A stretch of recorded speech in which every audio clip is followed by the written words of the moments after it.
Hello, good morning class. कैसे हैं आप लोग? उम्मीद है बहुत ही अच्छे होंगे, हेल्दी होंगे।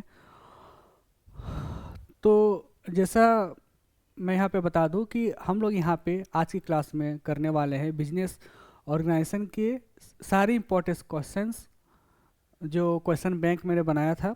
इससे पहले जो है एक मैराथन क्लास बिजनेस कम्युनिकेशन की कंटिन्यू 2.5 घंटे की है, वो अपलोड हो गई है चैनल पे। उसमें सारे क्वेश्चंस जो है शुरू से लेके लास्ट तक बताए गए हैं। उसको अच्छे से देखें, समझें। अगर कोई डाउट होगा तो आप लोग पूछ सकते हैं। तो मैंने सोचा कि इसका मतलब इस क्लास का मैराथन ना करके जो है 2 पार्ट में इस वीडियो को मैं रिलीज़ करूं। तो पहले पार्ट में जो है कुछ आधे सवालों को समझा जाएगा, और बाकी अगले पार्ट में जो है अगले सवाल को समझा जाएगा, जो एग्ज़ाम प्रोस्पेक्टिव से बहुत ही इम्पोर्टेंट है। ठीक है, तो ज़्यादा समय ना लेते हुए, क्योंकि वीडियो जो है लंबी हो सकती है, तो इसीलिए जल्दी से हम लोग जो है आते हैं अपने टॉपिक पे। ठीक है, तो बिजनेस ऑर्गेनाइजेशन के ये क्वेश्चन बैंक इम्पॉर्टेंट क्वेश्चंस, और ये वही सारे क्वेश्चंस है जो 10 साल या 15 साल में रिपीटेड जो है पूछे जाते हैं। कुछ सवाल जो है सिमिलर हैं, तो बच्चे कंफ्यूज ना हो, तो उन सवाल को जो है मैंने यहाँ पे अपने से ऐड किया है एक्सप्लेन करने के लिए। उदाहरण के लिए जैसे मैं एक बार दिखा दूँ, ये आपके सारे सवाल हैं, 1 से लेके पूरे जो है आपके क्वेश्चन 26। जितने भी सवाल अगर पूछे जाएंगे तो इसी के अंतर्गत ही जो है पूछे जाएंगे। पर मेरी सलाह ये है कि एक बार अगर आप लोग इसे अच्छे से कंप्लीट कर ले जा रहे हैं तो एक बार खुद से भी एक्स्ट्रा कर सकते हैं। ठीक है, इसमें ऑफेंड होने की ज़रूरत नहीं है। अब जैसे हमारे यहाँ 28 सवाल है, 28 क्वेश्चन हैं, जिसमें से अगर मैं पहला सवाल दिखाऊँ, पहला सवाल हम लोग शुरू करते हैं। State the meaning of business. Business से आप क्या समझते हैं, इसका आशय क्या है? ऑल्सो कैरेक्टरिस्टिक्स, नेचर्स, या फिर ऑब्जेक्टिव ऑफ बिजनेस। बिजनेस क्या है इसके बारे में बताएं, इसे समझाएं। इसके कैरेक्टरिस्टिक्स या फिर नेचर्स, विशेषताओं के बारे में बताएं। ठीक है, कंफ्यूज नहीं होना है, खासकर हिंदी मीडियम वाले। विशेषताओं के बारे में समझाएं, उद्देश्य क्या है वो बताएं। ठीक है, तो अब मैंने क्या किया है कि जो भी सवाल यहाँ पे मैंने लिखा है, हर सवाल का मैंने एक स्लाइड बनाया है अच्छे से समझने के लिए, ताकि कम टाइम भी लगे। और स्लाइड में रहेगा ना, तो कम से कम मैं उसी पॉइंट को एक्सप्लेन कर पाऊँगा, ना कि कुछ एक्स्ट्रा पॉइंट में बता पाऊँ। ठीक है, जो होता है ना कि एक सवाल जो है 5 मिनट में ख़त्म कर सकता हूँ, पर फिर भी मैं समझाते समझाते 15 मिनट 20 मिनट फ्लो में मैं निकल भी जाता हूँ, तो वो चीज़ उसमें नहीं होगी, इसलिए मैंने स्लाइड भी बनाया है। चलिए पहला सवाल पे हम लोग आते हैं। State the meaning of business. ये सारे सवाल जो है उसी स्लाइड में ऐड किए गए हैं, तो बार बार जो है हमें इस सवाल पे आने की ज़रूरत नहीं है। सारे जो सवाल हैं इसी पे कवर किए गए हैं। लीजिए देख लीजिए, है ना, वही सारी चीज़ें हैं, अलग तो है नहीं।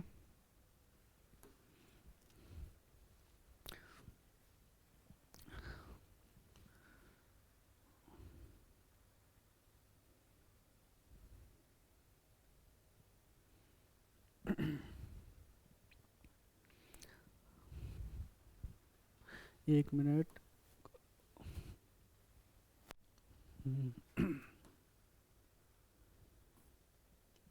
ठीक है, सारे पीपीटी जो है बनाए गए हैं। ठीक है, एग्जाम इम्पॉर्टेंस, जो भी लाइनें जो भी टर्म्स के इस्तेमाल किए जा सकते हैं उन सभी को यहाँ लिखा गया है। तो पहला जो है आपका था स्टेट द टर्म बिजनेस, उसके कैरेक्टरिस्टिक्स के बारे में, नेचर्स क्या है और बिजनेस क्या है, ऑब्जेक्टिव्स क्या है।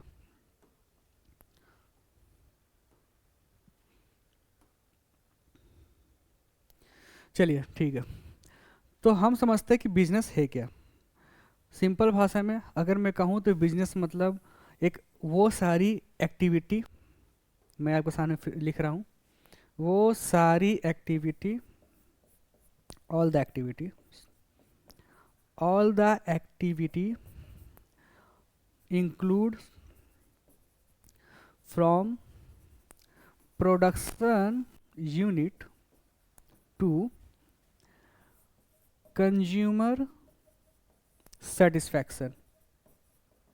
ये सिंपल वर्ड है, सीधी भाषा में बिजनेस का मतलब हम ये समझते हैं कि जिसका मेन उद्देश्य प्रॉफिट कमाना है, रिस्क लेना है, प्रोडक्शन बढ़ाना है, कस्टमर की डिमांड को बढ़ाना है, कस्टमर के डिमांड को समझना है, डिमांड समझ के प्रोडक्ट की सप्लाई करनी है, मार्केट एनालाइज करना है।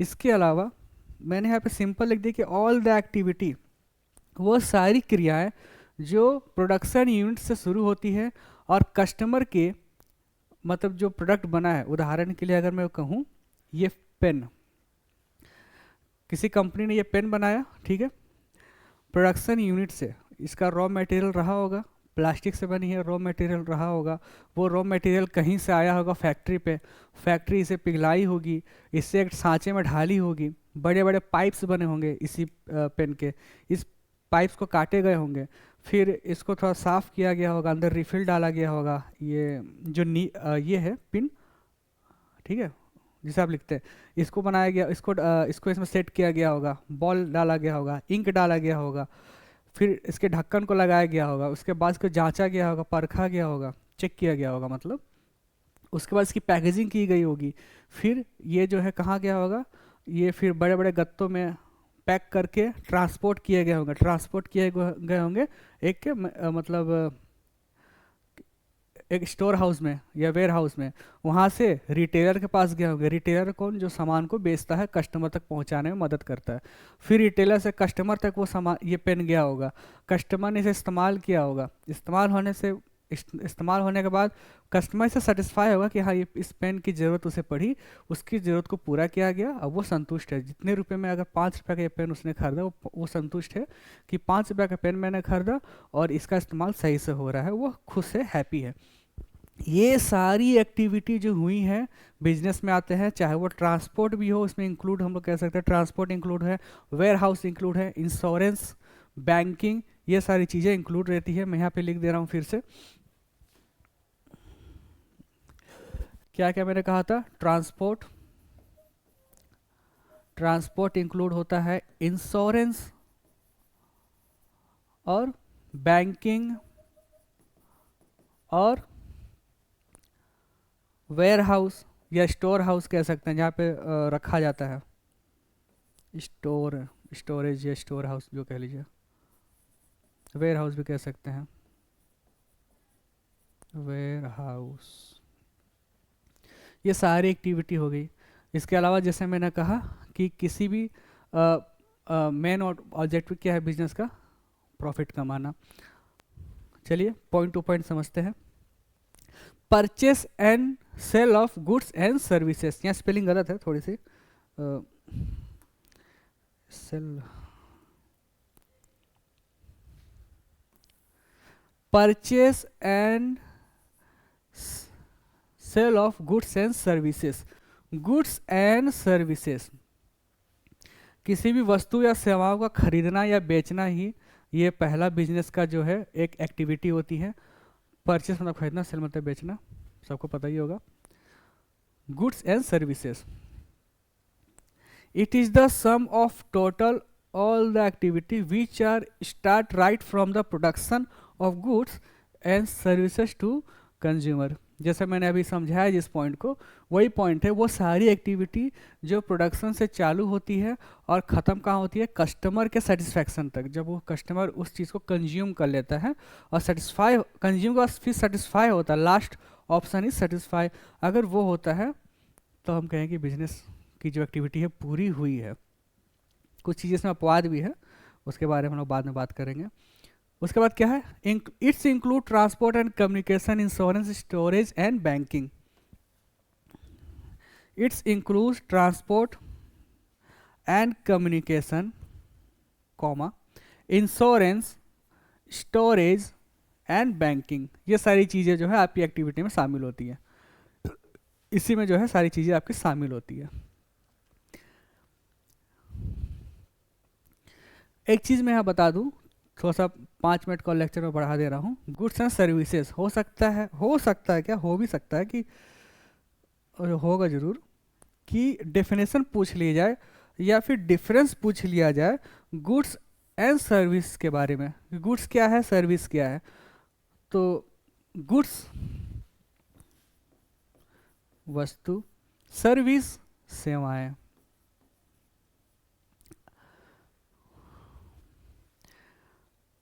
गुड्स आपके टेंजिबल होते हैं, गुड्स आपके टेंजिबल होते हैं। ओके, टेंजिबल, टेंजिबल मतलब हो गया जिसको आप देख सकते हैं, जिसको आप छू सकते हैं।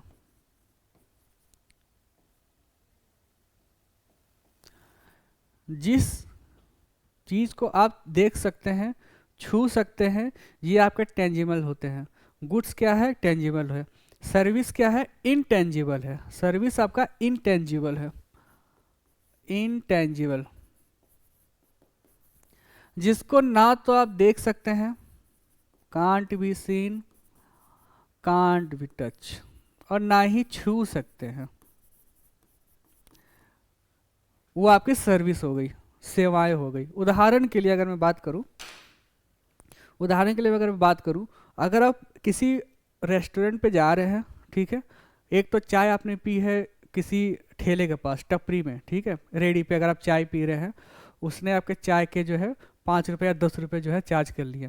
आप रेस्टोरेंट पे गए, ठीक है, चाय आपने ऑर्डर की, चाय मिला, पर जब आप रेस्टोरेंट पे गए होंगे तो आपको बाकायदा सोफ़ा मिला होगा, बैठे होंगे, पैर फैलाने के लिए बाकायदे लेग स्पेस रहा होगा, नीचे कारपेट बिछा होगा, ठीक है, ताकि धूल वगैरह जो है कहीं फैले ना।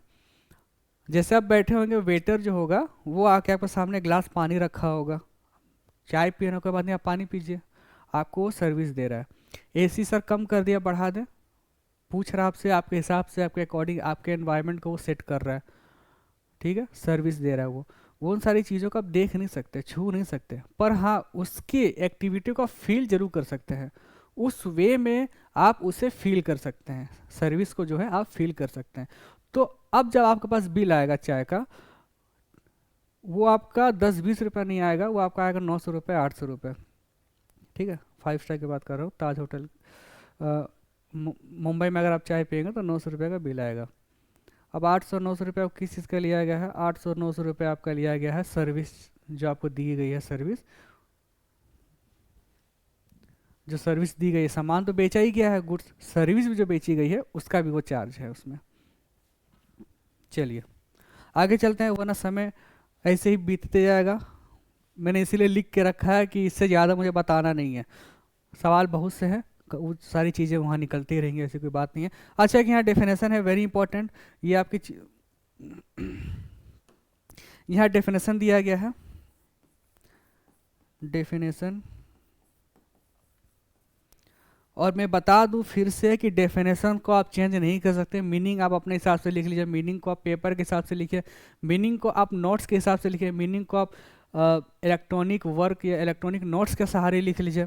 इलेक्ट्रॉनिक नोट्स का मतलब हो गया इंटेंट का इस्तेमाल के, या इंटेंट की सहायता से लिख लीजिए, अपने शब्दों में लिख लीजिए। लेकिन डेफिनेशन जिन्होंने दिया है, जैसे डॉक्टर WR, इन्होंने जो है कुछ डेफिनेशन, कुछ बातें अपने कुछ शब्दों को कहा है, उस शब्दों को हम लोग चेंज नहीं कर सकते, उस डेफिनेशन को हम लोग चेंज नहीं कर सकते। तो जैसे लिखा हुआ है एज इट इज़ वैसे ही आपको लिखना है। जैसे डॉक्टर WR ने कहा है कि ऑल ऑफ द एक्टिविटीज़, वो सारी क्रियाएं, included in the production and sale of goods and services में be classified as business activity. बातें हुई हैं, शब्द अलग है, भावनाएं सेम है, ठीक है। 2-4 जो है इस तरह के आप लोग डेफिनेशन लिख लेंगे। अगर 20 नंबर का सवाल आता है तो कुछ नहीं तो कम से कम 3 डेफिनेशंस तो पक्का लिखे, अकॉर्डिंग टू इनके हिसाब से, अकॉर्डिंग टू उनके हिसाब से, ठीक है। चलिए अगले सवाल पे आते हैं। अगला सवाल जो है हाँ उसी का है, कैरेक्टरिस्टिक्स एंड नेचर, बिजनेस के विशेषता के बारे में हमें जानना है। विशेषता क्या है इनकी।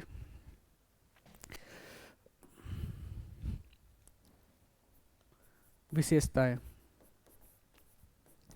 विशेषता, चाहे कैरेक्टरिस्टिक्स पूछ ले या फिर नेचर पूछ ले। तो पहले तो ये कि ये आपकी एक तरह की इकोनॉमिक एक्टिविटी है। बिजनेस आपकी एक तरह की इकोनॉमिक एक्टिविटी है। इकोनॉमिक एक्टिविटी का मतलब हो गया जिसमें जो क्रियाएं की जाती है वो आर्थिक रूप से की जाती है, आर्थिक हेल्प के लिए या फिर आर्थिक मुद्दे को नजर रखते हुए की जाती है। उदाहरण के लिए अगर मैं कहूँ बिजनेस अगर चल रहा है, बिजनेस अगर कोई चला रहा है तो वो प्रॉफिट कमाने के लिए चलाएगा, पैसे कमाने के लिए चलाएगा। तो ये एक तरह की आपकी इकोनॉमिक एक्टिविटी है। यहाँ पे मैं कुछ चीज़ें क्लियर कर दूँ, कुछ चीज़ें मैं यहाँ पे क्लियर करना चाहता हूँ डीपली है। इकोनॉमिक एक्टिविटी जो है आपकी दो तरह की होती है, एक बिजनेस पर्पस से, ठीक है, एक होता है बिजनेस पर्पस से, और दूसरा आपका होता है प्रोफेशन पर्पस, ठीक है, प्रोफेशनली। बिजनेस में अगर फ़ायदा होगा, इसमें आपके बिजनेसमैन या कंपनी आती है, फर्म्स आते हैं, कोई इंस्टीट्यूशन आता है, इसमें अगर फ़ायदा होगा तो हमें प्रॉफिट देखने को मिलता है, ठीक है। रिटर्न्स में आपको प्रॉफिट मिलता है, रिटर्न में, रिटर्न में आपको प्रॉफिट मिलता है। आप जो भी एक्टिविटी कर रहे हैं उसके बदले आपको जो है प्रॉफिट मिलेगा। प्रोफेशन में क्या है, प्रोफेशन में आप जो भी एक्टिविटी करेंगे उसके रिटर्न में आपको सैलरी मिलती है, उसमें आपको सैलरी मिलती है। इसमें आपके टीचर शामिल होते हैं, डॉक्टर शामिल होते हैं, ठीक है। प्रोफेशन में जो टीचर होगा, डॉक्टर होगा, ये सारे लोग होगा, ये शामिल होते हैं। तो प्रोफेशन के रिटर्न में आपको सैलरी मिलेगी, बिजनेस के रिटर्न में आपको प्रॉफिट मिलेगा। मिला जुला की एक तरह की इकोनॉमिक एक्टिविटी है, और दोनों ही जो है अपने जीवन व्यापन के लिए इसी का इस्तेमाल करते हैं, दोनों तरह के लोग।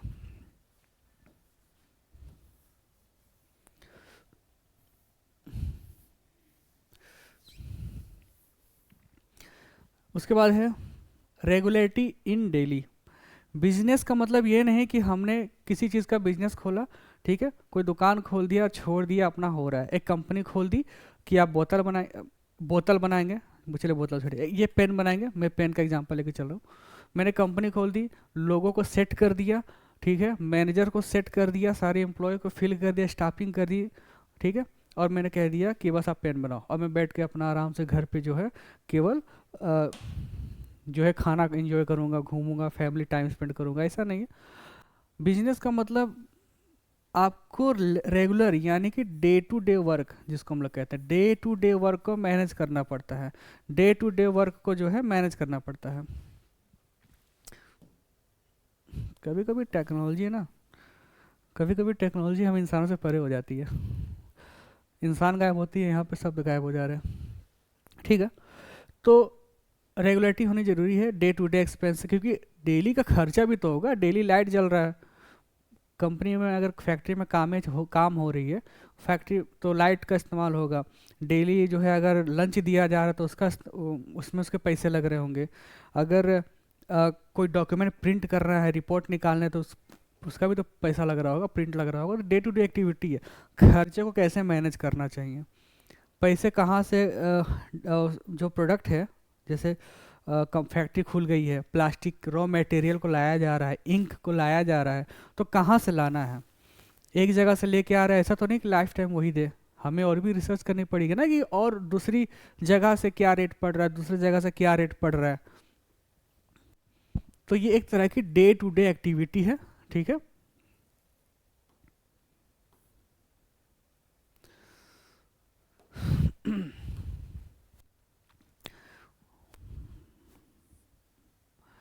डे टू डे वर्क, बातें वही हो गई, बातें वही हो गई है। उसके बाद है एक्सचेंज ऑफ थिंग्स। यहाँ थिंग्स का मतलब हो गया गुड्स एंड सर्विसेज। यहाँ थिंग्स का मतलब हो गया गुड्स एंड सर्विसेज, यानी कि एक्सचेंज का मतलब या तो किसी सामान या वस्तु या फिर सेवा को खरीदना, या फिर किसी सामान या वस्तु को बेचना, बिजनेस की विशेषताएं हैं, इसमें आती है। प्रॉफिट कमाना, प्रॉफिट अर्न करना। भाई कोई भी बिजनेस अगर काम करे उसका मेन ऑब्जेक्टिव फोकस होता है प्रॉफिट कमाने में। प्रॉफिट नहीं मिलेगा तो बिजनेस रन नहीं हो पाएगा। रिस्क टेकिंग, रिस्क लेना, जोखिम लेना। जो भी बिजनेस आपकी चलती है उसमें आपके रिस्क होते हैं। उदाहरण के लिए अगर मैं बात करूं, अगर मेरी फैक्ट्री है, पेन की फैक्ट्री, मैंने फैक्ट्री सेटअप कर दिया, एम्प्लॉयज़ लग गए, हर चीज़ लग गया।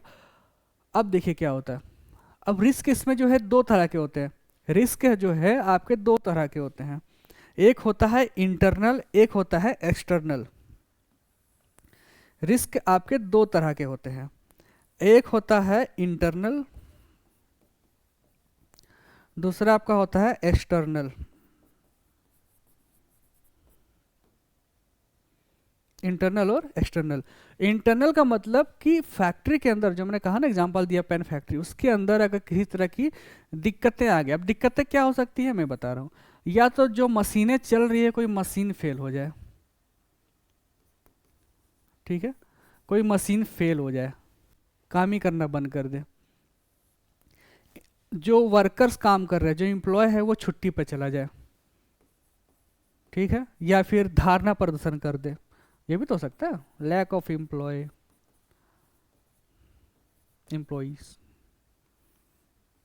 या फिर किसी तरह का शॉर्ट सर्किट हो जाए, किसी तरह का शॉर्ट सर्किट हो जाए, जिसको हम लोग कहते हैं पावर शट डाउन या पावर कट, पावर कट हो जाए। तो ये सारी चीज़ें इंटरनल इंटरनल होती हैं। और भी पॉइंट है, धीरे धीरे आगे समझेंगे। तो एक ये रिस्क हो गया। फिर ये भी होगा मेरे अब एक्सटर्नल क्या, ये अपने कंट्रोल में हो सकता है, ये अपने कंट्रोल में हो सकता है, हम लोग कंट्रोल कर सकते हैं। लेकिन एक्सटर्नल रिस्क हम लोग कंट्रोल नहीं कर सकते। इसमें क्या क्या चीज़ें आती हैं। पहले तो इसमें आप क्या आ गया,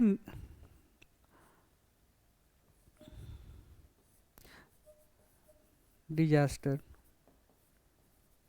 नेचुरल डिजास्टर, कुछ प्राकृतिक घटनाएं। अगर भूकंप आ गया तो मान लेते हैं सुनामी आ जाए, समुद्र किनारे है, सुनामी आ गया तब क्या करेंगे, भूकंप आ गया तब क्या करेंगे, कोई तूफान आ गया, छत उड़ गया तब क्या करेंगे, एम्प्लॉय कह रहे हैं हमें घर जाना है, तो हमें तो ऑब्वियस सी बात है हमें बंद करनी पड़ेगी फैक्ट्री। तो ये कुछ बाहरी चीज़ें हो गई। एक आपकी होगी गवर्नमेंट पॉलिसी। गवर्नमेंट पॉलिसी ये बहुत बड़ा मुद्दा है। हो सकता है कि अभी जो पॉलिसी चल रही है सरकार की, ठीक है, हमें सरकार की जो है, मान लेते हैं टैक्स जो है 18% देना पड़ रहा है, टैक्स 18% हो रहा है, और जीएसटी भी जो है हम फाइल कर रहे हैं। लेकिन हो सकता है 5 साल के बाद जब अगर सरकार बदल जाए, 5 साल के बाद सरकार अगर बदल जाए तो पॉलिसीज़ भी तो बदल जाएंगी। अगली गवर्नमेंट कहेगी कि नहीं हम 18% नहीं लेंगे, हम सीधा 25% लेंगे। हमें जो है जिस लैंड पे आप काम कर रहे हैं, जिस ज़मीन पे आप काम कर रहे हैं, उस ज़मीन की जो है हम इतना लीज चाहते हैं, इतनी रॉयल्टी चाहते हैं। ये भी तो हो सकता है। मतलब गवर्नमेंट पॉलिसी भी बहुत बड़ा असर पड़ता है, और इसमें अपना कंट्रोल नहीं हो सकता। और क्या हो गया, एक चीज़ देखिए, मैंने यहाँ पे पावर कट कहा है, अब मैं यहाँ पे लिख रहा हूँ ब्रेक डाउन। ब्रेक डाउन मिला जुला के किसी तरह का जो है हिंसा हो जाए, या फिर किसी तरह के बाहरी, मतलब इलेक्ट्रिक ऑफिस वाले, बिजली आ रहा है ना, इलेक्ट्रिक ऑफिस वाले धारणा प्रदर्शन कर दें, या फिर जहाँ से हम मटेरियल मंगा रहे हैं, प्लास्टिक मंगा रहे हैं, वो बोल दे कि नहीं हमारे एम्प्लॉय जो है वो धारणा में बैठे, हम नहीं दे सकते हैं। तो कुछ बाहरी चीज़ें उसमें अपना कंट्रोल नहीं हो सकता। तो रिस्क आपके दो तरह के होते हैं। क्लियर है, ये विशेषताएं हो गई। अगला है इनोवेशन। अगला आपका है इनोवेशन। इनोवेशन का मतलब होता है नई नई चीज़ों की खोज करना, नई नई चीज़ों की खोज करना, चाहे वो नया आइडिया हो या फिर कोई नया प्रोडक्ट हो, कोई नया प्रोडक्ट हो, कोई नया फैक्ट हो। नई नई चीज़ों को खोज करते रहना अगर बिजनेस को सही ग्रो करना है तो। अगर सबसे अच्छा मैं उदाहरण दूँ, सबसे अच्छा अगर मैं उदाहरण दूँ तो मुझे समझ में आता है एयरटेल कंपनी। एयरटेल, वैसे कोई ऑफेंड मत होना कि सर एयरटेल की जगह और भी कई टेलीकॉम कंपनियां हैं। एयरटेल कैसे लिए, क्योंकि एयरटेल यूज़र समझ पाएंगे। तो उदाहरण के लिए अब हमें पता है कि पहले एयरटेल जो है जब मुझे याद है 2G छोटे फ़ोन्स चलते थे, ठीक है, छोटे फ़ोन्स चलते थे, तो उस समय 2G आ चुका था, ठीक है, बात समझिए। अब लोगों को लगा कि हम जो है अपने रिश्तेदारों से बातचीत करने के लिए काश हम सामने से phone to phone video call पे बात कर पाते हैं।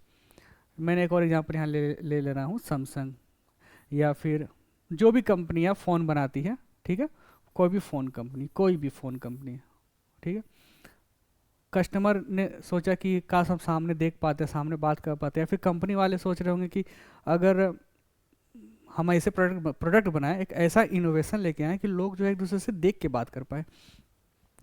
तो तो उसके बाद क्या आया, कैमरा फ़ोन आया। पहले स्मार्टफोन नहीं था, ठीक है, स्मार्टफोन पहले नहीं था, भले स्क्रीन टच फ़ोन आ चुके थे, पर पहले स्मार्टफोन नहीं था। स्क्रीन टच में क्या था कि आप फोटोज़ वगैरह देख सकते थे, क्लिक कर सकते थे, ठीक है, शायद उस समय 3G के साथ ही आते थे, ठीक है, 3G के साथ आते थे। पर फिर लोगों ने कहा कि यार क्लियरिटी नहीं है, वो नहीं है, तब क्या किया जाए, तब एयरटेल ने कहा कि चलो ठीक है, तब हम 4G दे रहे हैं, आप 4G चलाइए, घर के कोने कोने तक, पहाड़ों, नदियों, नालों, हर जगह आपके तक नेटवर्क पहुंचेगा। जंगलों में रहेंगे तब भी नेटवर्क पहुंचेगा, बात लगे कि घर के बाहर नेटवर्क नहीं पहुंचता। अब एयरटेल ने तो 4G लॉन्च कर दिया, ठीक है, कंपनी सोची कि 4G चलाने के लिए हमें कुछ इनोवेट करना पड़ेगा, तब उन्होंने स्मार्टफोन बनाया। याद रहे पहले स्मार्टफोन नहीं आया था, ठीक है, तब उन्होंने स्मार्टफोन बनाया। अब स्मार्टफोन से लोग जो है वीडियो कॉल पे कहीं भी रहे लोग बातचीत कर सकते थे।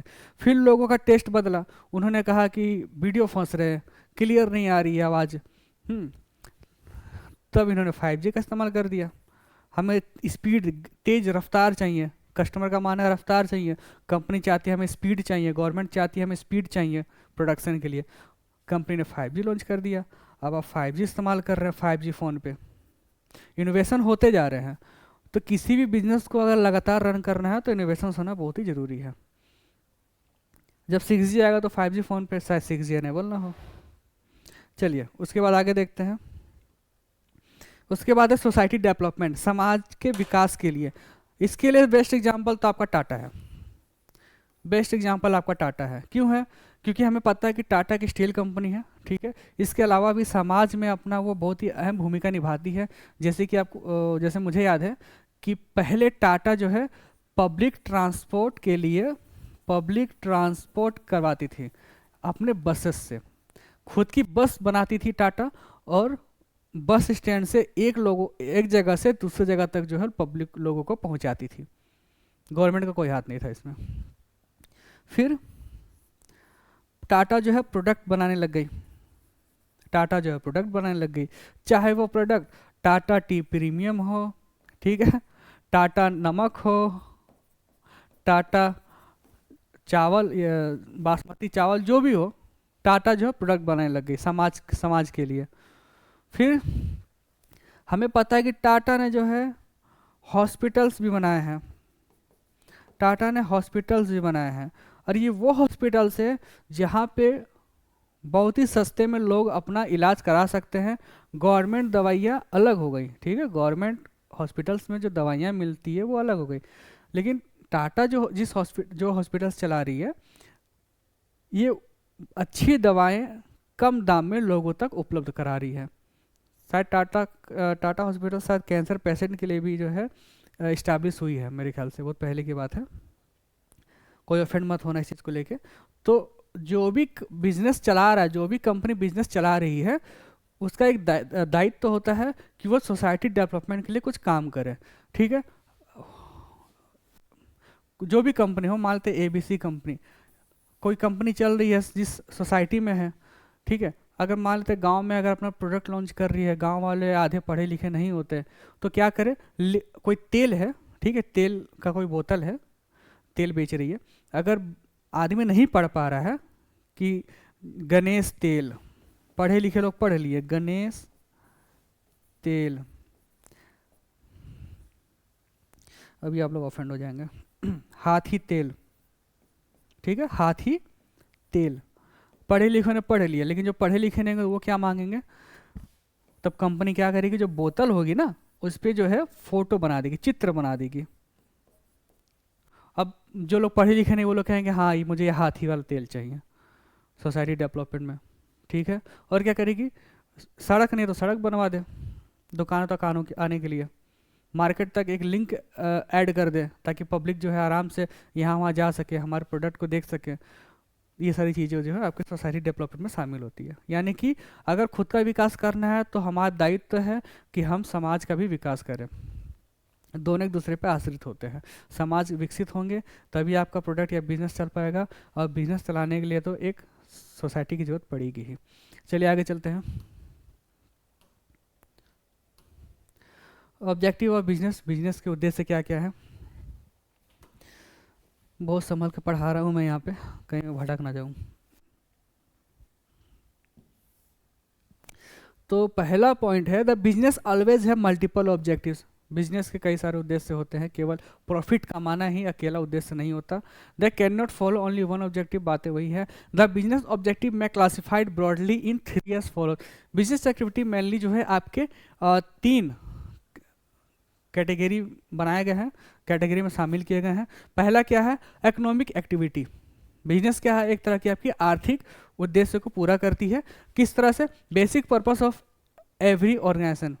इकोनॉमिक ऑब्जेक्टिव क्या है, basic purpose of every organisation.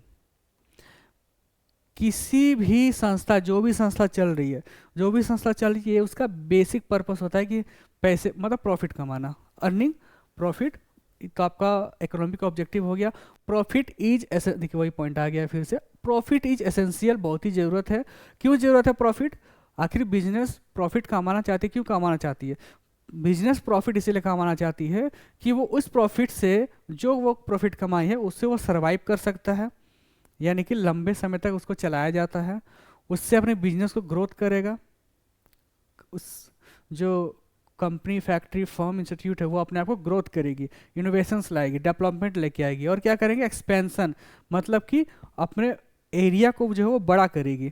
ठीक है, हमारी फैक्ट्री अगर यूपी में है तो हम बड़ा करके उसको एमपी में लेके जाएंगे, उत्तराखंड में लेके चले जाएंगे, गोवा में लेके जाएंगे, महाराष्ट्र में लेके जाएंगे, तो हम लोग एक्सपैंड करेंगे। सारी कंपनी यही करी, बड़े बड़े कंपनियां, चाहे टाटा हो, चाहे टेस्ला हो, एक्सपैंड ही तो कर रही है आखिर।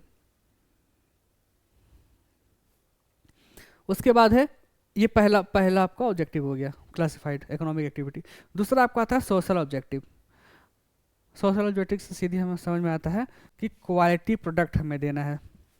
टाटा, अगर Tata company Tata tea premium या फिर टाटा नमक या फिर टाटा बासमती दे रही है, बांट रही है, सॉरी दे रही है, बेच रही है आखिर, तो अगर क्वालिटी सही नहीं रहेगी तो क्या उस प्रोडक्ट का डिमांड होगा, नहीं होगा, ऑब्वियस सी बात है। तो हमें सोसाइटी को सम्मान भी करना है। ये नहीं कि हम जो है एक चावल की पैकेजिंग कर रहे हैं, बेच रहे हैं, और चावल चाहे सड़े हो, चाहे चावल की क्वालिटी ख़राब हो, चाहे चावल को खाने से कोई बीमार पड़ जाए, ऐसा नहीं करना है हम लोग को। तो हम लोग को क्या करना है, क्वालिटी प्रोडक्ट देनी है, सेफ्टी होना चाहिए प्रोडक्ट में।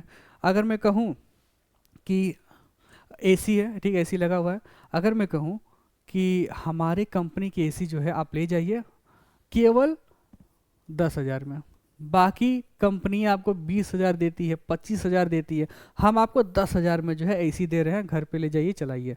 आदमी 10,000 का एसी खरीदा, लेकर चला गया, घर पे चला रहा है, अचानक से एसी की वजह से पूरे घर में शॉर्ट सर्किट हो जाए, किसी फेलियर की वजह से, प्रोडक्शन फेलियर की वजह से घर में शॉर्ट सर्किट हो जाए, तो क्या हमें ये समझ में आ रहा है कि शॉर्ट सर्किट का मतलब कहीं ना कहीं लोगों की ज़िंदगी भी तो इसमें खतरे में शामिल हो सकती है, उस घर के लोग की ज़िंदगी भी तो खतरे में शामिल हो सकती है। तो यहाँ लाइफ को लेकर कहा गया कि सेफ्टी प्रोडक्ट, जो भी प्रोडक्ट आप दे रहे हैं वो सेफ़ होना चाहिए, नुकसानदायक नहीं होना चाहिए, क्वालिटी अच्छी होना चाहिए, सही प्राइस होना चाहिए, राइट प्राइस। ये नहीं कि बढ़िया प्रोडक्ट आपको मिल रहा है, बढ़िया एसी आपको मिल गया तो आप सीधा 1 लाख रुपए कर दे, नहीं, ऐसा नहीं है। रीजनेबल प्राइस, सही प्राइस होना चाहिए उस प्रोडक्ट के हिसाब से, ताकि सब लोग उसको खरीद पाए, हर वर्ग के लोग जो है उसे खरीद पाए। उसके बाद आपका आता है ह्यूमन ऑब्जेक्टिव, जिसमें आपके शामिल होते हैं एम्प्लॉयज़ आर वेरिएबल, मतलब कि जिस कंपनी में जो लोग काम कर रहे हैं, मेरी कंपनी है, फैक्ट्री है, उसके अंदर जितने लोग काम कर रहे हैं तो मुझे ध्यान देना है कि सभी लोग जो काम कर रहे हैं सबकी सैलरी टाइम पे मिले। अगर किसी को कोई दिक्कतें होती है, चाहे मेडिकल इमरजेंसी पड़ जाए या फिर किसी भी तरह के उनके बच्चों को जो है स्कूल में पढ़ाना है, एजुकेशन फैसिलिटी दिलानी है, रहने के लिए घर नहीं है तो क्वार्टर क्वार्टर देना है, कपड़े नहीं है तो उनके लिए कपड़े उपलब्ध करवाने हैं, खाना नहीं है तो उनको फूड सप्लाई करवाना है। ये सारी चीज़ें जो है बहुत ही इंपॉर्टेंट है बिजनेस पर्पज से, कि अगर एम्प्लॉय सही रहेंगे, एम्प्लॉय आपका सही समय से उसको हर एक चीज़ें मिलती रहेंगी तो सही समय से काम भी करेगा। एक सही एथिक्स, नैतिक गुण, ठीक है, एथिक्स, एक प्रॉपर एथिकल वे में, एथिकल वे में जो है काम होगी आपकी फैक्ट्री ही जो है आपका ग्रोथ करेगा, एक्सपेंड करेगा। मोटिवेशन, मोटिवेशन में आपके जो हो गए जैसे बोनस, किसी एम्प्लॉय को जो है बोनस देना, मेडिकल फैसिलिटी दे देना, ठीक है, मेडिकल फैसिलिटी दे देना, प्रमोशन कर देना, प्रमोशन भी जो है आपके मोटिवेशन में शामिल होते हैं, प्रमोशन कर देना। गुड वर्क प्लेस, अगर मैं यहाँ स्टूडियो पे आ रहा हूँ, अगर मुझे हर एक चीज़ साफ़ सुथरा ना मिले, प्रॉपर वे में ना मिले, हर जगह कहीं धूल है, कहीं गंदगी है, तो क्या मेरे लिए सही वर्क प्लेस होगा काम करने के लिए? मेरा खुद मन नहीं लगेगा। तो ये भी इंपॉर्टेंट है कि जहाँ एम्प्लॉय काम कर रहा है, जिस वर्क प्लेस में काम कर रहा है वो अच्छा होना चाहिए। सिक्योरिटी, सिक्योरिटी बहुत इंपॉर्टेंट है। एम्प्लॉय को लगना चाहिए कि हाँ, अगर मैं आ गया हूँ, मैं परफॉर्मेंस कर रहा हूँ, तो मेरा ग्रोथ, मेरी फैमिली की ग्रोथ, ह्यूमन ऑब्जेक्टिव या पर्सनल ऑब्जेक्टिव भी कह सकते हैं, इससे हम लोग पर्सनल भी कह सकते हैं, ये स्पेशली एम्प्लॉयज़ के लिए है, एम्प्लॉयज़ के लिए है। ये कंपनी की इसमें भागीदारी नहीं होती, कि एम्प्लॉयज़ की डेवलपमेंट होना बहुत ही इंपॉर्टेंट है।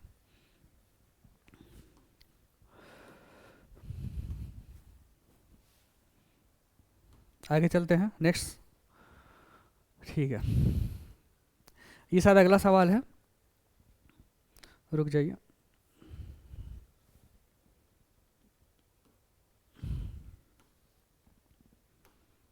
अगला सवाल है आपका,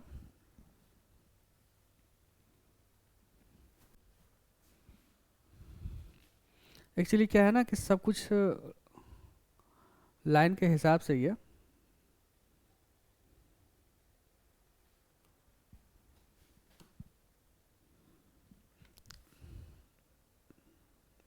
ठीक है, ऑब्जेक्टिव हमने पढ़ लिया।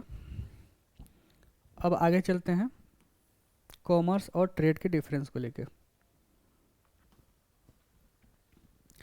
Commerce versus trade, okay. Commerce और ट्रेड में अंतर, अंतर जो है पूछा जाता है, चाहे ये अंतर 10 नंबर का हो या फिर 20 नंबर का हो, सवाल पूछे जाते हैं।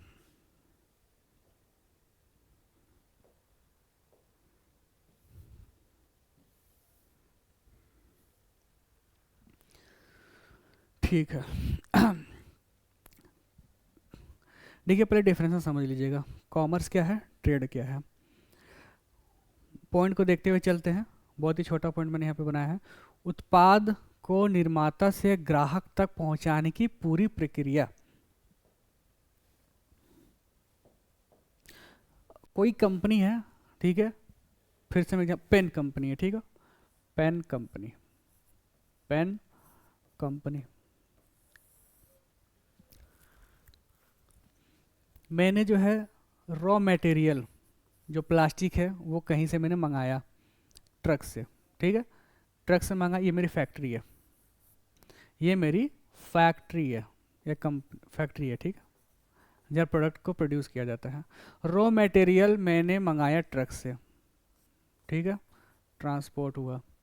फिर इंक, जिसके अंदर इंक भरा जाएगा, उस इंक को मैंने मंगाया, ठीक है, ट्रक से आया, चलो ठीक है। फिर उसके बाद जो ऊपर की जो नींव होती है पेन के ऊपर, वो स्टील का जो भी है, उसको मैंने ट्रांसफर करके मंगाया अपनी कंपनी में। अब इस कंपनी में रॉ मटेरियल को पिघला के, गला के, सारे प्रोसेस को फॉलो करके जितनी प्रक्रियाएं हैं, ठीक है, चाहे जैसे एक बार धुलना होता है उसको, फिर अगले दिन उसको सुखाना होगा, फिर उसके बाद एक बड़े से ढांचे में पिघलाना होगा, उसमें कुछ और एलिमेंट्स को मिलाए जाते होंगे, एलिमेंट्स को मिलाने के बाद फिर उसको ढांचा तैयार ढांचे में डाला जाता होगा, एक पाइप बनी होगी, उस पाइप को काटते काटते तब इस तरह का पेन का शेप आया होगा, है ना। उसके बाद इसको जो है एक एंटी डिफेक्टिव लिक्विड होता है वहाँ पे डुबा के इसको एंटी इन्फेक्टेड किया गया होगा, एंटी इन्फेक्ट किया गया होगा। उसके बाद जो इंक आया होगा उस इंक को डाला गया होगा, जो ये स्टील जो ये है ना, ये नीब पॉइंट जो है पिन पॉइंट, इस पिन पॉइंट इसको लगाया गया होगा। फिर उसके बाद इसको चेकिंग टेस्टिंग की गई होगी। उसके बाद इसकी पैकेजिंग की गई होगी, गत्ते में रखा गया होगा, ये ना हुआ होगा। सारी एक्टिविटी जो है कंपनी में की गई। उसके बाद यहाँ से जो है अलग अलग डिस्ट्रिक्ट में जो है सप्लाई किया गया, ट्रांसपोर्ट किया गया। क्या किया गया? ट्रांसपोर्ट किया गया। ठीक है, अलग अलग डिस्ट्रिक्ट में ट्रांसपोर्ट किया गया। मान लेते कोई वेयर हाउस है, वहाँ पे इसको रखा गया। ठीक है, कोई कंपनी का वेयर हाउस है, पेन कंपनी की, उन्हें उसने हर जगह जो है अपना वेयर हाउस बनाया है, वेयर हाउस बना के रखा है, वहाँ पे इन्होंने जो है स्टॉक करके रख लिया है। अब वहाँ से जो है अलग लोग या फिर अलग यूनिट जो है उसको ट्रांसपोर्ट करेंगे अलग अलग रिटेलर के पास, अलग अलग रिटेलर के पास जो है उसको सप्लाई करेंगे। ठीक है, आप चेन देख पा रहे हैं, अलग रिटेलर को सप्लाई करेंगे, रिटेलर से कस्टमर तक वो सारी चीज़, वो जो पेन या प्रोडक्ट है वो पहुँचेगा। तो जितने भी एक्टिविटी की गई है, ठीक है, जितनी भी एक्टिविटी की गई है, चाहे वो ट्रांसपोर्ट हो, ठीक है, खरीदा गया हो, ट्रांसपोर्ट हो, अब मान लेते ट्रांसपोर्ट किया गया होगा तो उसके इंश्योरेंस भी होंगे कि कहीं अगर ट्रक पलट जाए तो, कहीं ट्रक में आग लग जाए तो, प्रोडक्ट खराब हो जाए तो कई कंपनी इंश्योरेंस भी कराती है, इंश्योरेंस होगा, बैंकिंग होगा, प्रोडक्ट को बनाने के लिए मान लेते लोन लिया गया होगा या फिर लोन का इस्तेमाल तो पक्का किया गया होगा, इसमें मॉनेटरी फंड हेल्प लिया गया होगा। तो ये सारी एक्टिविटी जो हुई है ये आपके कॉमर्स में आते हैं। उत्पाद को निर्माता से ग्राहक तक पहुंचाने की पूरी प्रक्रिया, पहुंचाने तक पूरी प्रक्रिया आपका कॉमर्स कहला गया। बहुत बड़ा क्षेत्र होता है, बहुत बड़ा क्षेत्र होता है। इसमें ट्रेड टू ट्रेड, ठीक है, trade to auxiliary to trade इसमें शामिल है। तो वही चीज़ है, ट्रेड का मतलब हो गया खरीदना बेचना, ट्रेड का मतलब हो गया खरीदना बेचना। जो यहाँ पे डिफरेंस आपको दिया गया है ना, ट्रेड, ट्रेड का मतलब केवल खरीदने बेचने से मतलब है। इसमें क्या होता है? खरीद होती है, खरीदना होता है, बेचना होता है, परिवहन या ट्रांसपोर्ट हो गया, बीमा यानी इंश्योरेंस हो गया, गोदाम यानी वेयर हाउस हो गया, विज्ञापन एडवर्टाइजमेंट हो गया, और बैंकिंग। विज्ञापन मतलब कि कस्टमर को, कुछ कस्टमर आए, दुकानदार ने उसे वो पेन दे दिया। कुछ कस्टमर आके पूछते हैं कि सर आपके पास सेलो का पेन है, बटरफ्लो का पेन है, या फिर जो भी ABC कंपनी की कोई पेन है, तो उसके उस पेन के नाम को कैसे पता चला? पेन के नाम को उससे पता चला होगा एडवर्टाइजमेंट से, जो प्रचार हुए होंगे, चाहे पेपर में छपा हो, चाहे TV पे आया हो, या फिर इंटरनेट मटेरियल में आया हो उसके मोबाइल पे, तब उसे पता चला होगा। तो इसमें आपके एडवर्टाइजमेंट भी शामिल होते हैं। बिना ट्रेड के नहीं हो सकता कॉमर्स। यहाँ पे एक लाइन लिखा गया है कि बिना ट्रेड के नहीं हो सकता। ऑफ कोर्स नहीं हो सकता, क्योंकि ट्रेड का मतलब सिर्फ सामान को खरीदने और बेचने से है। कॉमर्स का सिर्फ एक हिस्सा है, कॉमर्स का केवल ये एक पार्ट है, खरीद बिक्री का। अच्छा, 2 बार लिखा गया, कोई बात नहीं। कॉमर्स का आवश्यक भाग है, बहुत ही इंपॉर्टेंट एलिमेंट है कॉमर्स का ये। ट्रेड का मतलब केवल खरीदने बेचने से मतलब है, कस्टमर सेटिस्फेक्शन से मतलब नहीं है। हालांकि कॉमर्स में कस्टमर तक पहुंचाने तक का प्रावधान है। आगे चले, फिर अंतर है, सवाल आया गया है, पूछा गया है कई बार। Difference between business and profession, business and profession में क्या अंतर है वो बताया, सवाल पूछा गया है। फिर से मैं रिपीट कर रहा हूँ, सवाल को जो है पूछा गया है। ठीक है, 1 2 3 4 5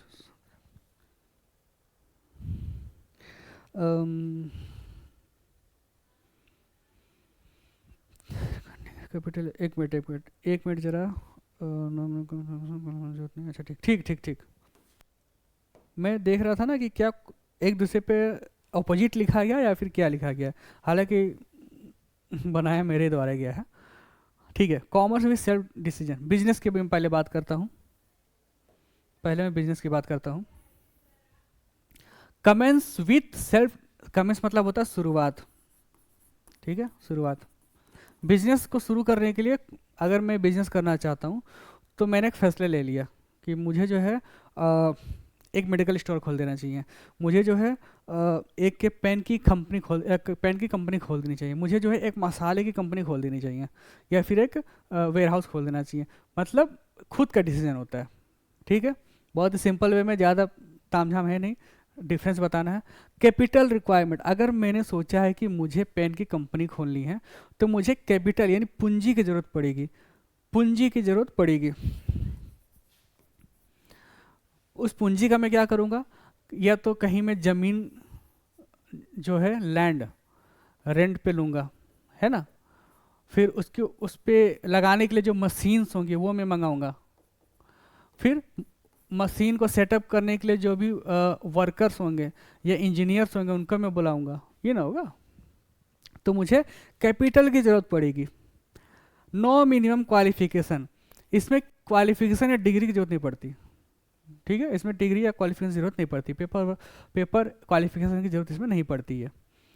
हाँ, बस डे टू डे एक्टिविटी में आप शामिल हो, कंसिस्ट हो, वो इम्पोर्टेंट है।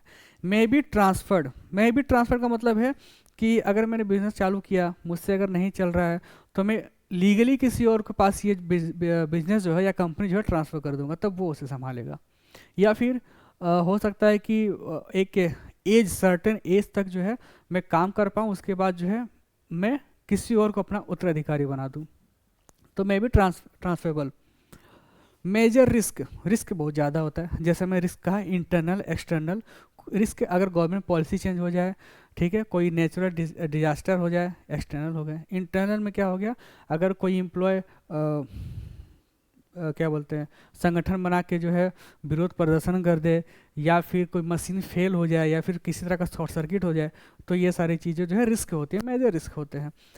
और जब काम रुकेगा तो बहुत बड़ा आपका घाटा भी होगा, क्योंकि इसमें आपको पूंजी लगी हुई है, कैपिटल लगा हुआ है। और कैपिटल हो सकता है कि या तो आपने खुद सेविंग करके रखे हो, किसी से आपने लिया हो, या तो आपने सेविंग किया हो, या तो किसी से लिया हो, बोरो किया हो, या तो लोन लिया हो, या तो डिबेंचर लिया हो, या फिर क्रेडिट लेटर से किसी कंपनी के द्वारा दूसरे मतलब किसी और कंपनी से आपने क्रेडिट लेटर लिया हो, ठीक है, तो ये सारे लॉसेस में हो सकते हैं, तो मेजर रिस्क है। Objective to earn profit, main उद्देश्य है प्रॉफिट कमाना। प्रॉफिट क्यों कमाया जाता है, ताकि वो बिजनेस जो है ग्रोथ हो, लगातार चलती रहे, एक्सपेंड हो, ठीक है, हम लोग क्या कर पाए, एक्सपेंड कर पाए, जो वेरी वेरी इंपॉर्टेंट है बिजनेस के लिए। Purchase and selling of goods and services, किसी भी सामान, किसी भी वस्तु या सेवाओं को खरीदना या बेचना आपके बिजनेस के अंतर्गत आता है, ठीक है। अगला देखते हैं प्रोफेशन क्या कहता है, बिजनेस का तो ये हो गया। प्रोफेशन हो गया आपका पेशा, बिजनेस आपका हो गया व्यवसाय, ठीक है। प्रोफेशन आपका हो गया पेशा, जैसे मैं यहाँ पढ़ा रहा हूँ तो ये मेरा पेशा है, डॉक्टर टीचर ये उनकी जो है प्रोफेशन होती है। आफ्टर कंप्लीटिंग रिक्वायर्ड डिग्री, अगर कोई प्रोफेशन में जाना चाहता है, अगर मैं टीचर बनना चाहता हूँ तो मुझे जो है एक जो है डिग्री होनी ज़रूरी है टीचर्स के लिए। कोई डॉक्टर बनना है तो उसके लिए डॉक्टर की डिग्री होनी ज़रूरी है, होता है ना, एमबीबीएस होना चाहिए। टीचर के लिए टीजीटी पीजीटी या फिर बीएड होना चाहिए, या फिर क्या बोलते हैं नेट क्वालिफाइड जेआरएफ क्वालिफाइड होना चाहिए। यहाँ पे बिजनेस चालू करने के लिए खुद से डिसीजन लिया गया है, वहाँ पे जो है डिसीजन लेने से मतलब नहीं है, आपके पास डिग्री होनी चाहिए, यानी कि मुझे आईएएस बनना है या फिर आईपीएस बनना है और डिग्री है ही नहीं तो ऐसा काम नहीं चलेगा। लिमिटेड इन्वेस्टमेंट, हमें यहाँ पता चला कि यहाँ पे हमें पैसे की ज़रूरत पड़ती है किसी भी चीज़ को सेटअप करने के लिए, यहाँ पैसे की ज़रूरत नहीं पड़ती, अगर होती भी तो बहुत कम, जो फॉर्म वगैरह भरा जाए, जो सर्विस वगैरह लग जाए। हमें पता चला कि बिजनेस में किसी भी तरह क्वालिफिकेशन की ज़रूरत नहीं है, लेकिन प्रोफेशन में जो है क्वालिफिकेशन एंड ट्रेनिंग की ज़रूरत है, क्वालिफिकेशन एंड ट्रेनिंग की ज़रूरत है। अगर मैं यहाँ पे पढ़ा रहा हूँ तो मेरे पास प्रॉपर क्वालिफिकेशन है और प्रॉपर मेरी ट्रेनिंग हुई है। अगर कोई कंप्यूटर ऑपरेटर है, कहीं ऑफिस में काम कर रहा है, ठीक है, इनकम टैक्स डिपार्टमेंट में काम कर रहा है, तो वो उस पढ़ाई किया है, मतलब वो क्वालिफाइड है, ठीक है, क्वालिफिकेशन उसकी है और ट्रेनिंग उसकी हुई है 6 महीने की या 1 साल की, तब जो हुआ है, तब जो है वो उस काम में लगा हुआ है, उस प्रोफेशन में लगा हुआ है। तो इसमें किसी भी तरह की क्वालिफिकेशन की ज़रूरत नहीं होती, पर यहाँ पे क्वालिफिकेशन के साथ ट्रेनिंग की ज़रूरत पड़ती है। मे बी ट्रांसफरेबल, जैसे मैंने कहा कि बिजनेस जो है वो ट्रांसफरेबल मतलब एक से दूसरे को दिया जा सकता है, ये ट्रांसफरेबल नहीं होते, नॉट ट्रांसफरेबल, दिया इसको जो है दिया नहीं जाता। बिजनेस जैसे मैंने कहा मेजर रिस्क है, ये इसमें स्मॉल रिस्क है। स्मॉल रिस्क का मतलब ये हो गया ज़्यादा से ज़्यादा क्या होगा कि आपको आपकी सैलरी कट कर दी जाएगी। ज़्यादा से ज़्यादा यही होगा कि आपकी सैलरी आपको जो है प्रमोशन से मतलब प्रमोशन ना करके डिमोट कर दिया जाएगा, यही हो सकता है। स्मॉल रिस्क है, डिमोट हुआ तो फिर आप दोबारा प्रमोट भी हो जाएंगे, ऐसी कोई बात नहीं है। Okay, objective to earn profit, main उद्देश्य इसका प्रॉफिट अर्न करना है और इसका सर्विस प्रोवाइड करना है, सेवाओं को देना है। ठीक है, जैसे टीचर, अगर मैं पढ़ा तो मैं अपनी सेवा दे रहा हूँ, डॉक्टर है तो वो अपनी सेवा दे रहा है पेशेंट को। जैसा मैंने कहा purchase and selling of goods and services, business में आप क्या आते हैं, यहाँ पे पर्सनलाइज सर्विस एज नेचर, लोगों को क्या चाहिए, क्या ज़रूरत है, उस प्राकृतिक उस वातावरण को देखते हुए जो है अपने जो है सर्विस को दी जाती है। आगे चले, अगला सवाल। कोई डाउट यहाँ तक? डाउट हो तो आप लोग एक बार पूछ लीजिएगा कमेंट में, कमेंट में लोग पूछते नहीं हैं तो कहाँ से इनोवेशन लाऊं।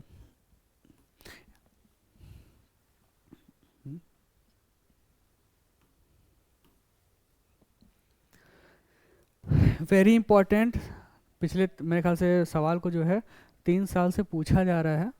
मॉडर्न बिजनेस नहीं, 2 साल से पूछा जा रहा है, मॉडर्न बिजनेस क्या है। एक तो हो गया बिजनेस, जैसे मैंने यहाँ पे डिफाइन किया बिजनेस क्या है कैसे है। फिर एक नया टर्म आ गया मॉडर्न बिजनेस, से आप क्या समझते हैं, मॉडर्न बिजनेस से जो है आप क्या समझते हैं, मॉडर्न बिजनेस ऑर्गेनाइजेशन क्या है एंड इस एडवांटेजेस, इसके फ़ायदे क्या हैं। तो मॉडर्न बिजनेस की अगर बात हो रही है तो हम लोग समझ सकते हैं कि यहाँ आज के युग की बात हो रही है, जिसको हम लोग कहते हैं मॉडर्न वर्ल्ड, जो आज का आधुनिक विश्व चल रहा है, आज का जो समय चल रहा है। आज के समय हमें क्या देखने मिलता है बिजनेस में, highly structured and advance technology. जो भी बिजनेस चल रही है हाईली स्ट्रक्चर्ड का मतलब ये हो गया कि बिजनेस को इस लेवल में सोच कर रखा जा रहा है कि 20 साल 25 साल या 50 साल तक हम इन पॉइंट को फॉलो करके आराम से बेसिक नीड्स बिजनेस को पूरा कर सकते हैं, चाहे कितना भी रिस्क हो, चाहे कोई भी इंटरनल एक्सटर्नल इफेक्ट क्यों ना हो। बिजनेस में स्ट्रक्चर तो मजबूत बनाया जा रहा है, टेक्नोलॉजी का इस्तेमाल किया जा रहा है। ठीक है, टेक्नोलॉजी का इस्तेमाल किया जा रहा है। पहले हम लोग डायरी नोट्स वगैरह या फिर फाइल वगैरह बनते थे, अब टेक्नोलॉजी का इस्तेमाल किया जा रहा है। पहले लेटर लिख के भेजा जाता था, अब मेल करके भेजा जाता है। आज का जो आधुनिक युग है मॉडर्न वर्ल्ड, वो मॉडर्न बिजनेस के लिए केवल प्रॉफिट पे ही आश्रित नहीं है, वो केवल प्रॉफिट ही नहीं कमाना चाहता, वो प्रॉफिट के साथ जो है इनोवेशन, नई नई चीज़ों को खोज करना चाहता है। उदाहरण के लिए मैं बता दूं, पहले क्या होता था कि पहले मतलब कि पिताजी के ज़माने में, उससे पहले के ज़माने में क्या होता था कि अगर कोई दुकानदार अगर नमक बेच रहा है, ठीक है, नमक मान लेते हैं अगर वो नमक बेच रहा है पतंजलि की, उदाहरण के लिए अगर वो पतंजलि के नमक के पैकेट को बेच रहा है, कोई कस्टमर आया, वो बोला कि मुझे जो है टाटा कंपनी का नमक चाहिए, ये बोला कि टाटा नहीं, यही आप ये ले जाइए और तुमको ही लेके जाना ही है। उसके पास ऑप्शन नहीं होता था, हर दुकान में वही चीज़ थी। लेकिन जैसे जैसे कंपनियाँ आते गई, ठीक है, नए नए इनोवेशंस होते रहे, तो हमें अब देखने मिलता है कि एक ही दुकान में 3-4 तरह के जो है नमक के पैकेट रहते हैं। यानी कि जो कस्टमर आ रहा है अगर उससे पतंजलि नहीं लेना तो वो टाटा का नमक जरूर लेगा, टाटा का नहीं ले रहा तो किसी और कंपनी का नमक जरूर लेगा। आखिर इनोवेशन से, इनोवेशन से मतलब कि ऑप्शन से, तभी तो खरीद पा रहा है। पहले के दुकानदार ऐसा नहीं करते थे, लेकिन आज के दुकानदार क्या है, आपको नहीं चाहिए, चलिए ठीक है आप ये ले जाइए, ये दूसरा ले जाइए, टाटा टी प्रीमियम नहीं चाहिए, कोई बात नहीं, आप ताज़ा का चाय पत्ती ले जाइए, इसको पीजिए आप लोग। तो अब कस्टमर के लिए मैंने आज का जो बिजनेस है वो ये फोकस कर रही है कस्टमर सेटिस्फेक्शन हो। पहले केवल प्रॉफिट अर्निंग में था, पहले के समय केवल प्रॉफिट कमाना था, पैसे ऐंठने थे, पैसे दबाने थे। लेकिन आज के समय क्या है, कस्टमर ही राजा है, customer is the kingpin of the any market, ये ब्रॉडर मीनिंग है। तो कस्टमर सेटिस्फेक्शन इंपॉर्टेंट है, तो not focus only profit, they are also focus on the innovations. देखिए कस्टमर सेटिस्फेक्शन, कस्टमर को, कस्टमर तक वो जो प्रोडक्ट पहुंच रहा है, उसे कंज्यूम कर रहा है, उससे सेटिस्फाई होना चाहिए। सोशल रिस्पॉन्सिबिलिटी, जैसे मैंने कहा कि किसी भी बिजनेस को अगर चलाना है तो ये नहीं कि कंपनी खोल दी गई है, प्रोडक्ट जो है लॉन्च किए जा रहे हैं और भले कस्टमर उस प्रोडक्ट को इस्तेमाल करके बीमार पड़ जा रहा है, चाहे कुछ भी हो रहा है, लेकिन नहीं, ऐसा नहीं होना चाहिए। कस्टमर सोशल रिस्पॉन्सिबिलिटी मतलब कि सेफ्टी आप दे रहे हैं, आप जो है सेफ्टी प्रोवाइड कर रहे हैं, सेफ प्रोडक्ट दे रहे हैं, ताकि लोग जो है बीमार ना पड़े। ठीक है। सोशल रिस्पॉन्सिबिलिटी में इसमें आपके आगे कुछ सामाजिक विकास, या तो आप रोड बनवा दे रहे हैं, इंफ्रास्ट्रक्चर का काम कर दे रहे हैं, हॉस्पिटल्स बनवा दे रहे हैं, स्कूल्स बनवा दे रहे हैं, जैसे मैंने टाटा कंपनी का एग्जांपल दिया था। उसके बाद है global scale operation. Global scale operation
आवाज़ आ रही है? हाँ ठीक, क्लियर। ठीक है, कंटिन्यू करते हैं हम लोग यहाँ फिर से। तो ग्लोबल स्केल ऑपरेशन, हमें पता है कि जैसे मैंने कहा हाईली स्ट्रक्चर्ड, ठीक है, हाईली स्ट्रक्चर्ड, केवल ये सोच के बिजनेस आज के समय डाला जा रहा है, ऑर्गेनाइज किया जा रहा है कि आने वाले 50 साल तक भी जो है कोई दिक्कत ना हो, किसी भी तरह के इंटरनल एक्सटर्नल चीज़ें जो है अफेक्ट ना करें। और एक्सपेंशन मतलब कि अगर जो कंपनी यूपी में है, मेरी कंपनी यूपी में, तो मैं चाहूँगा कि एमपी में भी जाए, ठीक है, गोवा में भी जाए, महाराष्ट्र में भी जाए, वेस्ट बंगाल में भी जाए। फिर एक टाइम ऐसा है जब मैं सोचूंगा कि चलो अब जो है इसे चाइना में भी भेजा जाए, चाइना में भेजा जाए, ठीक है, अपने एशियन रीजन में चाइना में भेज दिया जाए, नेपाल में भेज दिया जाए, यूरोप में भेज दिया जाए। फिर बाद में आएगा कि जब मैंने अपने एशियन ओरिजिन को एक्वायर कर लिया है, फिर दिमाग में आएगा चलो अब बाहरी जो है वेस्टर्न कंट्रीज को भी टारगेट किया जाए, यूएसए में जाया जाए, यूके में जाया जाए, लंदन में जाया जाए, पेरिस में जाया जाए। तो global scale operation modern business कहता है कि बिजनेस की कोई सीमा सीमित नहीं है, आप जो है इसे ग्लोबलाइज कर सकते हैं। और इसमें एक चीज़ और भी शामिल होती है कि बाहरी कंपनी से आप हेल्प ले सकते हैं, स्ट्रक्चर में हेल्प ले सकते हैं, इकोनॉमिकली हेल्प ले सकते हैं, इंजीनियरिंग के रूप में वर्कर्स की हेल्प ले सकते हैं। ये सारी चीज़ें चलती रहती हैं। रिसर्च ऑफ मार्केट, मार्केट को आप समझेंगे, मार्केट में आप निकलेंगे, मार्केट को जानेंगे कि लोग क्या पसंद करना चाहते हैं। लोगों को अगर पेन खरीदना है तो पेन किस तरह के पेन चाहिए। किसी ने कह दिया कि पेन ऐसा हो कि सस्ते में मिले, अगर मैं कहीं जा रहा हूँ, अगर पेन कहीं गिर जाए, ठीक है, तो तुरंत इमीडिएट जो है बगल दुकान में जाकर तुरंत खरीद लूँ, 3 रुपये, 5 रुपये, 4 रुपये में। मार्केट रिसर्च हुआ होगा, तो फिर यूज एंड थ्रो पेन आया, एक बार यूज हो गया फिर फेंक दो। फिर रिसर्च हुआ होगा कि नहीं, रिसाइकल नहीं होता, तो फिर उसको बंद करके फिर इस तरह से रिफिलिंग वाला पेन भी आया गया है। हालांकि मार्केट में दोनों चीज़ें अवेलेबल है। कस्टमर के टेस्ट को जानने के लिए, कस्टमर को जानने के लिए मार्केट को जानना बहुत ज़रूरी है। और जितने भी नए नए बिजनेस यूनिट है वो इसी का इस्तेमाल करते हैं। क्वालिटी एश्योर्ड, क्वालिटी एश्योर्ड मतलब जो दाम आप दे रहे हैं उसके हिसाब से सही सही चीज़ें लें। अगर ये पेन है 5 रुपये का तो ठीक है, अगर यही पेन 20-30 रुपये का रहे तो कुछ लोग हिचकिचाएंगे ज़रूर, कुछ लोग जो है हिचकिचाएंगे। अगर सीधा 100 रुपये 400 रुपये रहे तब भी हिचकिचाएंगे लोग। तो आखिर 100-400 में है क्या इसमें? जर्मनी से बन के आ रहा, मेड इन जर्मनी है, मेड इन जर्मनी पेन्स वगैरह होते हैं 100 रुपये 200 रुपये के। Flexible according by market, market के हिसाब से अपने आप को चेंज करना, बहुत अच्छी बात है ये। उदाहरण के लिए अगर मैं बात करूं, पहले क्या था कि मार्केट हिसाब, अगर मोबाइल कंपनी की मैं बात करूं, ठीक है, सैमसंग ने क्या किया, सिंपल फ़ोन आया, ठीक है, मार्केट रिसर्च किया, उन्हें पता चला कि कैमरा, लोग फोटो तस्वीर भी खींचना चाह रहे हैं, कैलकुलेटर भी चाह रहे हैं, कंपास भी चाह रहे हैं, तो उसने अगला फ़ोन जब लॉन्च किया तो उसमें जो है सारी चीज़ें इंक्लूड कर दी कैमरे के साथ। फिर बाद में पता चला कि लोग चाह रहे हैं कि उनके बच्चे, उनके फैमिली मेम्बर कहीं जाए तो उनको लोकेट कर पाए, चलो तब जीपीएस भी दे दिया गया, हुआ ना, जीपीएस दे दिया गया।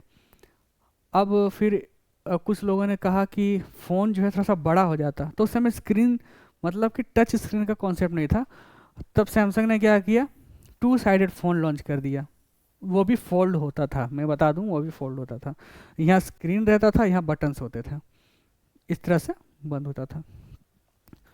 फिर बाद में क्वाटी कीपैड आ गया कि अब इतने मालते, इतना कौन यूज़ करे, तो सीधा क्वाटी फ़ोन लेके आ जाया गया, सैमसंग ने क्वाटी फ़ोन को लॉन्च कर दिया ब्लैकबेरी की तरह, ठीक है, पूरा कीबोर्ड ही डाल दिया, कीबोर्ड के ऊपर कीबोर्ड इसमें रहता था। तो मार्केट के हिसाब से अपने आप को फ्लेक्सिबल, मतलब कि फ्लेक्सिबल का मतलब कि अपने परिस्थिति को बदल देना, मार्केट के हिसाब से कंपनियां अपनी परिस्थिति, इनोवेशंस, प्रोडक्ट को जो है बदल देती थी, फ्लेक्सिबल कर देती थी, ये अभी भी चल रहा है, ये मॉडर्न मार्केट है। क्योंकि आप कब तक किसी कस्टमर को कहेंगे कि ये बढ़िया प्रोडक्ट है, कस्टमर तो डिमांड कर ही देगा, कस्टमर कहेगा कि हमें स्क्रीन टच चाहिए, लो स्क्रीन टच दे दिए, फिर कहा जाएगा, कस्टमर कहेगा कि हमें स्क्रीन टच में फोल्ड चाहिए, तो फोल्ड भी दे दिया गया, फिर किसी कस्टमर ने कहा कि अगर फोल्ड इस तरह से ना हो कि इस तरह से रहे और अच्छी बात है, ये भी दे दिया गया, जेड फोल्ड। तो आज के लिए बस इतना ही, लेक्चर बहुत लंबे हो चुके हैं, अब इसके आगे जो है सवाल को किया जाएगा।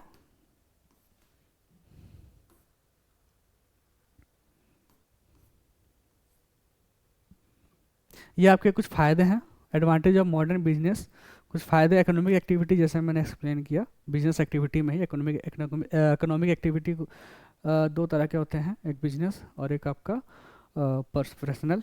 तो बिजनेस पॉइंट को रखते हुए economic activity, buying and selling concept, continue process, profit होगी तभी तो हम कंटिन्यू चला पाएंगे, स्पेंड कर पाएंगे, रन कर पाएंगे, प्रॉफिट मोटिव होना है। डायनेमिक, डायनेमिक का मतलब ये हो गया कि बदल देना, फ्लैक्सिबल, डायनेमिक, सॉरी डायनेमिक का मतलब हो गया कि चाहे वो अर्बन एरिया हो, अर्बन एरिया हो, रूरल एरिया हो, या कोई हाई फाई सिटी हो, ठीक है, हाई फाई सिटी हो, हाई एजुकेटेड सोसाइटी हो, या फिर लो एजुकेटेड सोसाइटी हो, ठीक है, हर जगह जो है ये चीज़ को फॉलो किया जाता है। डायनेमिक मतलब जो हर जगह अवेलेबल हो।